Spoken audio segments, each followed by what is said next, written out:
Mark Rogers TV, the voice of college football, coming your way on a Thursday night with a big live stream that's kicked off by Mike Laval from Last Word on College Football. We've got a number of interesting topics inside and outside the SEC to hit on tonight. We've got Stephen M. Smith of Touchdown Alabama at 8 o'clock Eastern Time, and that just gets us going this evening. So, Mike, how you doing tonight? Mark, doing fantastic. Always a pleasure to join you on Mark Rogers TV. Yeah, we appreciate it. Always enjoy the conversation, and it starts right there at home for you with Tennessee recruiting, which right now ranks ninth in the SEC, number 19 overall, according to 247's composite, with 7 hard commits. What are the storylines, and what's the latest for you? Yeah, so Tennessee's sitting at 19, coming off a disappointing 2018 recruiting season. That's kind of the bad news. The good news for Volunteer fans, however, is that Jeremy Pruitt and his staff are certainly on the uptick with recruiting.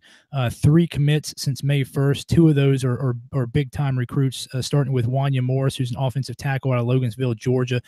He just got his 5th star with 247's reevaluation last week. And then just yesterday, Ramil Keaton from Marietta, Georgia, who's a wide receiver, he committed to Tennessee. He's their top 4-star recruit, and that was yesterday. Of the 7 hard commits, they do have 2 other 4-stars, Jackson Lampley out of Nashville and Jackson Lowe out of Cartersville, Georgia. Some interesting notes about these players. As far as Ramil Keaton, he's an interesting one. He plays at Marietta, Georgia High School, Marietta High School in Marietta there, just north of Atlanta. The thing about the key thing that Tennessee fans really have to be happy with is not necessarily him, although he's a great player, but that team has 4 players in the top 100 in the 2020 rankings, including the number 11 overall player who's an athlete, Eric Gilbert, number 42 player, BJ Ojulari, the number 70 player, who is Harrison Barley, who's a pro quarterback, 6'5", 228, and then a 93 Jake Ray, 93rd rated player for 2020, who you're going to be familiar with. He's a commit to Ohio State at this time. Those first 3 players are uncommitted. So Ramil Keaton is a tremendous get as a high 4-star wide receiver out of Marietta, Georgia. But having 4 of his teammates in the top 100 of the rankings nationally for 2020, Tennessee would love to get a pipeline to a program like that. Tennessee has historically recruited Georgia well. I think 4 of their 7 commits right now are from Georgia, including the 3 of the top 4. So if they can get, if Pruitt and his staff can get into Marietta High School there and really develop a pipeline, even if they just get half of that 2020, they'll get 2 top 100 recruits from that school. That's just a tremendous appeal for any coach to get into that high school and for that 2020 class. So that's one of the key things for Ramil Keaton. The other thing, if you look at all these guys that Pruitt's recruiting, they're all big guys. Those top 4 guys, Wanya Morris, the offensive tackle, 6'5", 293, still got to get in a SEC weight room. The tight end, Jackson Lampley, the offensive guard Lampley, he's 6'4", 299. Tennessee hasn't seen an offensive guard hit 300 in several years, probably since the Fulmer era. Jackson Lowe, who's the tight end, who's the number 4 recruit right now on Tennessee's commit list, he's 6'5", 242. Even the wide receiver, 6'3", nearing 200. That's big for a wide receiver. So Tennessee's looking, you can see that Jeremy Pruitt's looking to win in the trenches, which has historically been the secret to success in the SEC. It's always been a conference, as they say, won or lost at the line of scrimmage. So Pruitt and his staff are definitely on the uptick as far as recruiting goes. They're also looking at Josh Belk, who's a transferring defensive tackle out of Clemson. And then, of course, Brandon Kennedy, a center out of Alabama, wants to transfer to Tennessee, but Nick Saban and the Alabama program is blocking that. Even though he's a grad transfer, they can still block that because it's an interconference transfer. So, Tennessee fans, the recruiting's not where they want it to be, but it's certainly trending upwards after these last 2 weeks. So, Mike, that sounds like next level type recruiting to me, in which you're not only looking at, okay, we have a good shot at this guy, and he's our caliber player, and he's a fit, but maybe we choose to go in his direction over a comparable player who may be just as good a fit because he's going to lead us into the next class. He's going to build a pipeline to the next class. Certainly, certainly, head coaches across the nation look at that, and certainly when you look at Pruitt at Tennessee, historically, the state of Tennessee has produced some good talent. I've talked to you multiple times about Nashville and Middle Tennessee is getting better, probably one of the top 10 recruiting grounds of the country. But Tennessee has always had to rely on success in the Atlanta metro area and Georgia.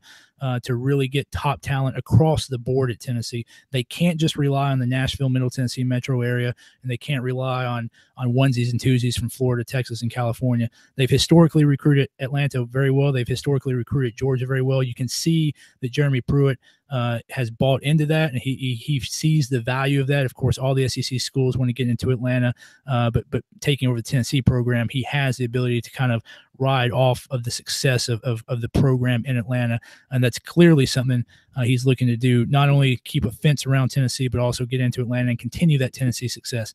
Of note for the 2019 guys, of the top 10 guys in Tennessee, 6 remain uncommitted, so he's going to focus on probably 3 or 4 of those. He'd like to get at least 4 of the top 10 in Tennessee in the 2019 recruiting haul for Tennessee as well. You're watching and/or listening to Mark Rogers TV. We are the voice of college football. And please subscribe to my YouTube channel. And I emphasize that just because I would say about 10 to 15% of the views that we receive are from subscribers. So everybody else has yet to subscribe, but please subscribe. And if you do the right functions with your notifications, they won't drive you crazy. Believe me, everybody I subscribe to on YouTube, I don't even know that they're there. We don't want to bother you with notifications, but if you love college football, this is the place to be. And if you enjoy the audio and prefer that route, Google Play, Podbean, iTunes, and Stitcher, just search Mark Rogers TV. We got some Tennessee football talk, also the SEC and college football and beyond with Mike Laval from Last Word on College Football. And let's keep it in conference with the unfortunate news just here in the last 2 days that Mike Slive, dead at the age of 77, SEC commissioner from 2002 to 2015, in which he knew that he was ill at that point and stepped down. Roy Kramer obviously set the table for his prosperity in the conference, and Greg Sankey has taken over capably since. Mike, I have a number of things going through my mind, but I defer to you first and foremost in regards to your thoughts about Mike Slive. Mark, I think the key thing about Mike Slive is you kind of look at him. He's like you said, Roy Kramer set the conditions for success. Roy Kramer had a history in the SEC and in the South. If you look at Mike Slive, he was kind of the not the guy you would expect to take over the SEC. Was born in New York, trained as a lawyer, went to school at Dartmouth, Virginia, and Georgetown. Did not have that Southern pedigree, that SEC pedigree, that football pedigree, not even the sport that drives the conference.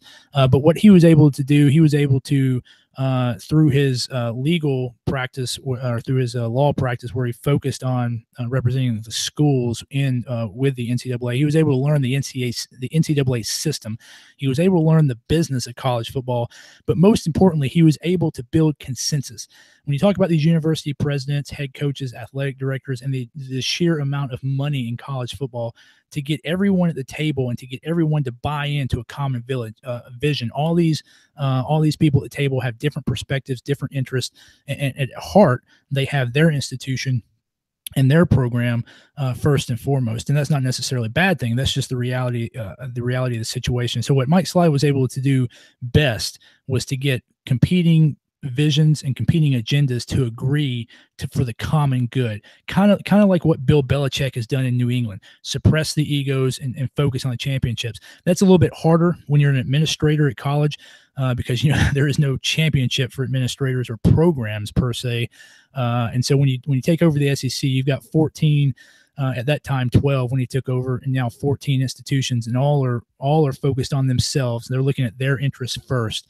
But to get all of those university presidents, athletic directors, and coaches of 19 or 20 different sports, all to row the boat together, is really what enabled his success and enabled the success of the SEC.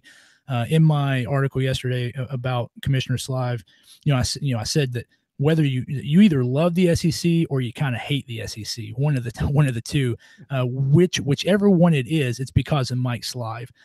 He watched the Big 12 with the Longhorn Network, and he watched what happened when different schools kind of have competing agendas and can't come under the conference banner together, and that really split the Big 12, and it's probably the undoing of the Big 12. He looked at the Pac-12 and what they did with their owning their own network. They were very hesitant to let one of the TV stations or TV networks come in, and one of the cable networks come in and kind of buy into it like the Big 10 did. He learned from that. The SEC network is absolutely a driver for profit for the SEC. He learned from that. He got everybody in the conference to row the boat together, come under the SEC banner. And it was pretty interesting because the one thing that he understood probably before most people was that the power brokers, the owners of the college football product, if college football is a product, the owners of that are the conferences, not the NCAA. That's all the presidents that get together. But the people who drive the television deals and the profits for college football are the conferences.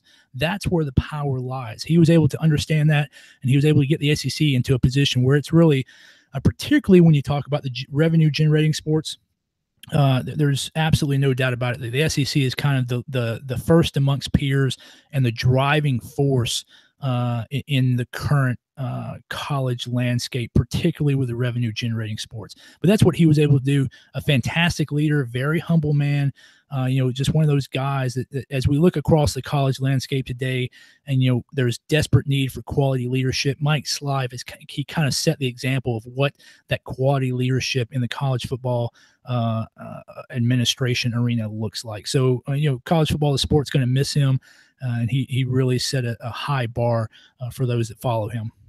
So for the people watching us, of course, you love college football, and that's immediately the sport you think of when thinking of any of the conferences, but especially the SEC. So I will put to the side the excellence and the competitive nature of all the other sports, but you can select a sport: baseball, basketball, men's basketball, maybe to a lesser extent. There's been some bumps in the road, but men's basketball typically strong. But go to any of the other non-revenue sports, softball, tennis, and the like, and they are nationally competitive with any other conference, if not the standard for that sport. So all the sports are extremely strong. Maybe you can throw out one or two out of the 20, possibly, I don't know what it would be, that are not thriving at this point. But let's focus on football. If you look at the television portion of that, and I totally agree with your breakdown when looking at the other approach that the conferences have taken toward the television product, and the second best or second most successful effort has certainly been from the Big Ten. I think the difference you see in what the Big Ten produces versus the SEC network, because the SEC under Mike Slive chose to go with a major network that knows how to produce sports, and therefore you see a quality difference. I don't see much of the Pac-12 network, and I'm guessing that most of the people that we're talking to right now don't see a whole lot of programming from the Pac-12 network. It's not doing well, not in many American households. The SEC immediately made its way into 75 or 85% of the American households. The Big Ten is fairly close, but if you just look at the two offerings from a production quality standpoint and standpoint of programming, the Big Ten does a solid job, but it's not at the elite level, national, international, industry standard level that the SEC has been able to accomplish because of the ties to ESPN. Any way you want to measure the SEC in football, it is the gold standard. Rear ends in the seats, ratings on television, therefore money in the coffers that rose from, I believe, $95 million revenue per team in the SEC when Mike Slive took over in 2002 to the current $456 million per program. And then, of course, the championships and the winnings speak for itself. Yeah, absolutely, Mark. I would push back a little bit on the Big Ten. 51% ownership by Fox, which is a major network that should know how to produce sports. But certainly, I think what really set, and the Big Ten network is, like you said, it's almost comparable to the SEC network. I think what the SEC did was market their product a little bit better. They tied it into the culture of the area. I think the Big Ten network kind of had a few marketing mishaps. The Legends and Leaders was not a good way to start. But like you said, they're comparable. But I certainly, I think with Fox and ESPN being the two owners of those two networks, at least Fox 51 in the conference 49%, which is a little bit different than the SEC network. But they still had, I think the difference is not who their partner was, but more of how they marketed it. And I think that's what Mike Slive did so well. He was able to market that culturally across the geographic landscape of his fan base. So when I make that comment, Mike, I'm not speaking about success or ability to broadcast to households in terms of a marketing plan, a branding strategy, or the success financially. But I'm just looking at what I would rate as the quality of productions between the SEC network and the Big Ten network. The Big Ten's fine. It's good. It's quality. They have nothing to be embarrassed about. But the level at which the SEC produces documentaries and then the game productions, which is on a level with, for many reasons that I could explain, ESPN, ESPN2, you don't see a downgrade in quality. I think you do from Fox to the Big Ten network at this point. Certainly, and you're absolutely right. And again, that's probably a product of Slive's ability to negotiate with ESPN and get them to invest in the infrastructure. The SEC network, which rides off ESPN, created and built their own studio in Charlotte. They don't ride off the Bristol backbone. They have their studios and their headquarters there in Charlotte. They made the commitment to come down to the southeastern part of the United States, albeit not in a state that's part of the conference. But they did build the physical infrastructure. Each of the schools has infrastructures, and they produce their own organic content. You're absolutely right. But again, that goes to Slive's ability to get ESPN, who's the worldwide leader, to kind of be an equal partner and get on that SEC boat and row with the conference, not necessarily competing against the conference, even though they're using their product. It just goes to show how shrewd he was and what kind of a quality leader he was. Mike LaValle on the line from Last Word on College Football. We've discussed Tennessee, and we have looked at the passing of Mike Slive and his impact on the SEC and college football. I'm going to run down a few other notables, Mike, and you pick and choose what speaks to you. Of course, the expansion of Texas A&M and Missouri in 2012, most notably in football again. This was a conference that was riddled by probation and investigation at the time that Mike Slive took over in July of 2002. At that time, we had 9 SEC programs under probation or under investigation. He cleaned that up to a certain extent. And then, of course, African-American hires in prominent positions, notably head football coaches. Those are 5 under his reign, including the very first at Mississippi State, Sylvester Croom. I think they're all important. I think as far as the cultural integration goes, I think the SEC has done that previous to Mike Slive, certainly not at the head coaching level and the administration level, but the SEC has always been a leader there. If you go back one, and of course they've wrestled with history, but they've shown a willingness to let football drive change. The expansion with Texas A&M and Missouri, I think that was very well done on his part. Again, he kind of surveyed the expansion field and didn't let the hysteria drive his decision-making. A very shrewd decision to get Texas A&M to pry them away from the Big 12. Again, that shows how shrewd of a leader he was to get A&M out of the Big 12, away from their big rival Texas, and to kind of do something that was, for Texas A&M, kind of going out on a limb for them, and it's turned out to be a resounding success for that institution. He went against the fan base, brought in Missouri, obviously an academic stalwart, kind of one of the only top tier academic institution, research institution in the SEC now, to kind of help the conference out with that. Again, that was against the fans' wishes. They really wanted somebody, either one of the holdout Florida schools or possibly Virginia Tech was another favorite, but he went with Missouri, which just turned out to be beneficial for the conference. But I think cleaning up the conference, his academic initiatives and his insistence on the presidents, the athletic directors, and the coaches to run clean programs. The SEC hasn't been perfect since, but a lot of people forget the Kentucky basketball scandal in the late 80s. Alabama was riddled with probation there in the 90s, and that was a program. What we see with the Saban Alabama now, people kind of forget that Alabama was teetering on possibly taking a nosedive after the Shula era and the Francione fiasco, and then some probation issues there in the early 90s, and they have now become, obviously, yet again the flagship of the conference. But there was a time when Alabama was teetering on a nosedive there, and Slive's he was that type of leader who could, with a velvet touch, get everyone in line and show them that they're the institution's best interest laid with the success of the conference. Again, that's very hard to do when you have a lot of big egos and a lot of money at stake, but he was able to do that with a very deft touch and got all the institutions to buy into cleaning up, particularly the big time programs. I was covering the SEC. Of course, I cover the SEC from afar right now, but on the field, going to all the news conferences, the whole deal for 6 years. And the three programs that I focused on during those 6 years, almost exclusively Alabama, Ole Miss, Mississippi State, constant investigation and very difficult investigations that all resulted in egregious findings and major probation. And for Ole Miss, it was almost the death penalty at that point. That was the discussion and could have been the decision. So, yeah, it was a difficult situation for the conference from that standpoint. And the reputation, the perception was not good.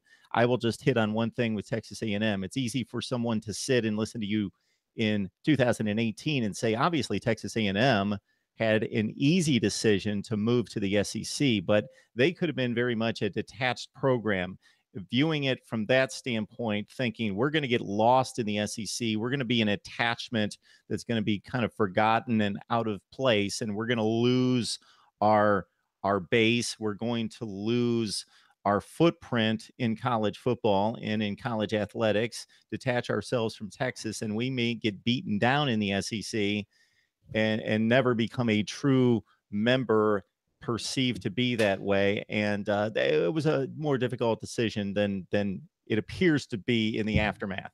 Right. No. I was saying it was an easy decision for the SEC. You know, what I said was for Texas A&M, they were kind of going out on a limb there. You know, that was a tough decision for them. You know, they were historically rooted their fan base with that Texas rivalry in the Big 12. No, that was definitely A&M going out on a limb. But again, Slive was able to convince them, much like he's able to convince the ESPN to build the infrastructure in the SEC conference. He was able to convince Texas A&M to walk away from 100 years, a century of history, and to join the SEC, which was definitely going out on a limb for A&M. But it has proven to be beneficial for both the conference and A&M, which again, what was Slive's, it was his absolute strength was finding the benefits of every deal for both the conference and the member institution. Perfect example of the value of his leadership.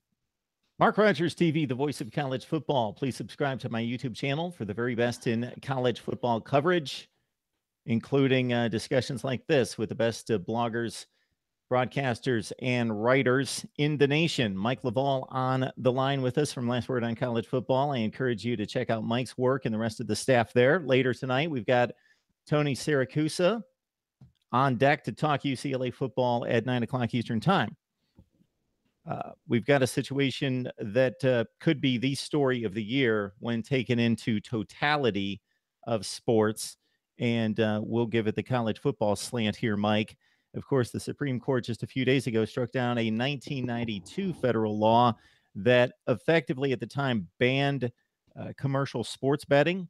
Now the states have sovereignty after this ruling was struck down. And in addition to Nevada and parts of a few other states, this is wide open now for the states to make their own decisions about sports betting. So what do you expect? What we're going to see over the ensuing months and years? Yeah, I think it's going to be pretty interesting. I think as far as the business aspect goes, I don't know. They'll figure that out. It's important to remember that there's always been betting on college football, either in Vegas or off the books and under the table elsewhere. So I don't think it's as radical of a shift or as a radical of a departure as some may make it out to be.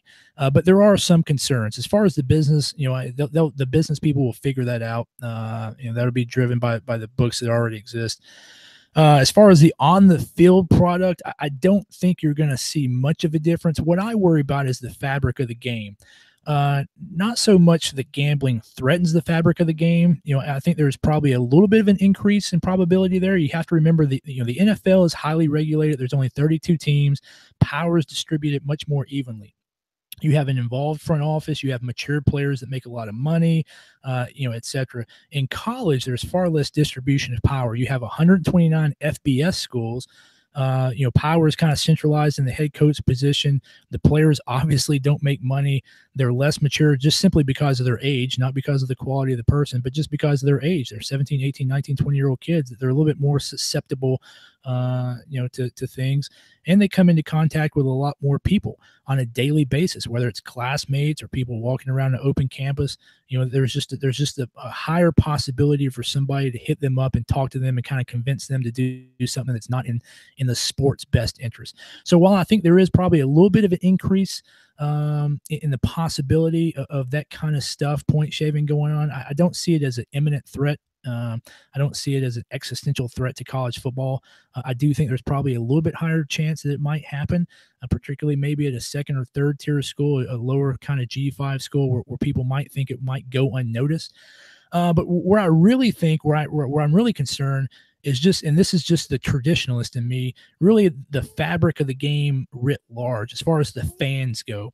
I kind of liken it to what fantasy football did to the NFL. A lot of people don't really have a team in the NFL anymore. They might do it, but they watch all the games because they want to see how their fantasy team's doing, or they want to see how much money they're making or losing this week.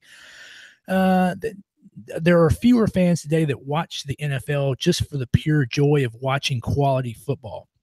And you and I have talked about the college football playoff and the BCS and the bowls ad nauseum. And one of the things I always go back to is that what makes the college football game different than the NFL is there's still a regionalism to it. There's still a passion to it. There's still pageantry and parade to it. You're tied to your alma mater. You went to that institution, or you grew up in that state, and you cheer for that team because they represent your state. I think with the gambling, I think college football is going to become even more business-like. These companies they're going to want coaches to talk about injury reports because there's going to be a lot of money on that. The players, this is going to be another evolution of the players, another argument for the players to say, hey, we're making money for other people now, not just our schools and not just for the NCAA, but these sports books as well. This is yet another argument for the players to talk about getting compensated. Their likenesses. If you have a prop bet about how many touchdown passes is Tuivasa going to throw in the first quarter, that's a prop bet that uses the likeness of a player. So again, it's going to drive the business aspect of college football away from kind of the traditional amateurism of college football. And I think that's really going to be the biggest impact. I mean, are we going to see a day where college coaches have to give out injury reports 72 hours before games, just like NFL coaches have to do? And who's going to regulate that? Who's going to enforce that? Who's going to be the arbiter between the business interests that are asking for that from the game and the coaches who have traditionally not wanted kind of that business aspect and the distribution of power away from their office? So I think that's really, as I look into the crystal ball, I think that's what scares me most about this ruling. It's just college football turning more and more into a business rather than an amateur competition that kind of has regional and personal ties to a lot of the fan base. Yeah, my initial reaction was positive for selfish reasons. I like to lay down a few bets on some college football teams. Nothing that's going to change my bank account in an extreme way or anything like that. But I enjoy trying to beat the system. So I do the same thing in the stock market. So it's just a competitive aspect of my own approach to watching the games, but it does not increase my interest in college football or any sports. I'm not a person that, again, I know exactly the people that you're talking about that have to manufacture interest in sporting events. And that drives me crazy. It's their own personal choice. It shouldn't drive me crazy, but being a purist, I enjoy watching the NFL, for example. I'm a Cleveland Browns fan who's not necessarily swayed by their outcomes, or I'd be obviously going insane at this point. So they really don't have my heart at this point. It would take them a great deal of winning to gain my heart, but I enjoy watching NFL games. I'll watch the two worst teams in the NFL play, just like I'll watch two horrible Power 5 teams play if nobody else is playing, because I enjoy the sport. I know a ton of people that have to manufacture ways to enjoy football, for example. And I find that a bit ludicrous because there's plenty of good books or home projects that they could be working on that would be much more productive than manufacturing a way to garnish some level of interest in a sporting event. There's also just maybe less today than there would have been decades ago, a bit of an unsavory element that's attached to uh, this type of activity. And I know that might sound a little judgmental considering that I will enjoy taking part and have enjoyed taking part. But at the same time, from a larger standpoint, people that have less than honest interests, the people that you just mentioned, and I think the point that you made that struck me the most was the amount of people that a college athlete is exposed to versus the professional athlete whose schedule is very, not that they don't over the course of a calendar year have exposure to many more people potentially, but during the course of a season, because of the travel, the number of games played, a professional athlete much less of an opportunity to run paths and cross paths, I should say, with people that they don't know, as opposed to a collegiate athlete. And then again, the maturity aspect that you point out as well. Mark, if I could pick against the line at 72% success rate like you do, I would partake in putting some money down too. I'm truly impressed every year when you come out above 70% against the line.